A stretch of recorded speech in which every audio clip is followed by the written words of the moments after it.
Hi again, it's Jason from Fraser Valley Rose Farm, and I have 3 examples to show you today of projects that require soaking seeds. The first one I'm going to show you is this aloe. I started this one from seed last year. I'm going to show you the process on that. I also have agave on the table behind me here, and a third one, mimosa or sensitive plant. Now normally if you asked me, do I need to soak seeds? I'm going to say, may speed things along, usually won't hurt, but isn't generally necessary. But for these ones here, the soaking is important to the process. Let me give you some close-up examples of how this works. This variety of aloe is Aloe polyphylla, the spiral aloe. I'll get you a close-up here, but all of the leaves are slightly different lengths, leading to a spiral pattern as it grows out. And this is the seedlings, or the seeds, soaking on that one. But I have 3 other varieties of aloe that I'm working with here.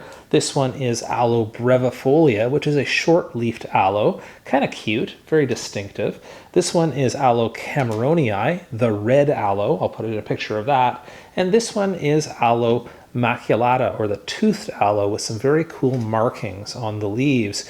Now what you do is you soak the seeds, and at first you might think that aloe is kind of a funny subject for this. Because it's a succulent, comes from a drier climate, why would you have to soak the seeds in so much water? And it's actually to do with the fact that those seeds are so dry that if you put them in water, they'll actually float on top. They'll resist soaking in the water for some time. Not sure why that is, but they actually take some time soaking, and then eventually they'll drop to the bottom, like you see them here, drop to the bottom of the glass. At that point, it's pretty clear that the moisture has gotten through the seed membrane, it's soaking into the seed, and I just leave them in here. Actually, in shallow water here, there's plenty of oxygen in the water, so I just leave them down in the bottom there, and I wait for them to sprout, and I'll show you those sprouts right now. Did the same thing with the agave. This is Queen Victoria agave, which has a very cool form as well. I'll show you that, and it's slightly hardier than other agaves.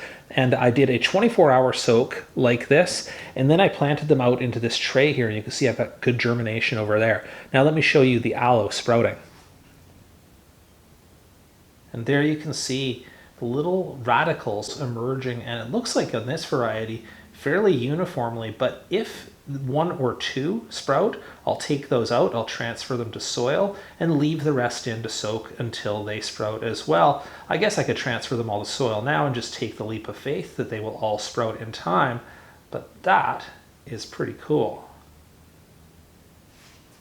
The other cool seed soaking example I wanted to give you is on this side of the tray here. This is called Mimosa, or sensitive plant, and they are known for having leaves that will close up if physically handled or shaken or disturbed, or close at night, making it kind of a novelty plant, kind of a cool thing. But interesting, it does require a heat treatment, hot water soaking treatment. So you basically have to almost boil water, let it cool down just a little bit, and pour it over the seeds. If you don't do that, the seeds will not imbibe. And I don't know why they need hot water. Maybe it has something to do with them germinating after a fire or something like that. But they seem to need that hot water before they will do anything at all. Once they do have that hot water, and I'll show you an example here, you'll see the seed size swell up dramatically, becoming much larger than the unsoaked or untreated seed before it does this, which is kind of cool.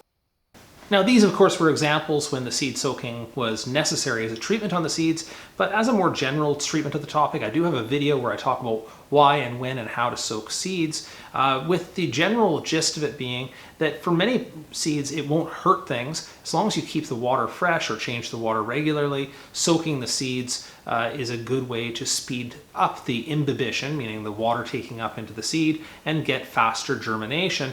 Particularly useful things with hard coats or hard shells. Members of the bean family can be quite useful this way. And of course for the ones that require that treatment. Now there are a bunch of seeds that it's not very useful for. It's fast germinators like radishes or lettuce, or things like chia, where it turns kind of gummy or gets kind of a gel coating around it. Makes it really hard to handle. Poppy seeds, same thing. When they're small, or it's going to make the handling harder later on, you're better to just direct sow them without soaking, and then eventually they'll absorb the moisture from the soil around them.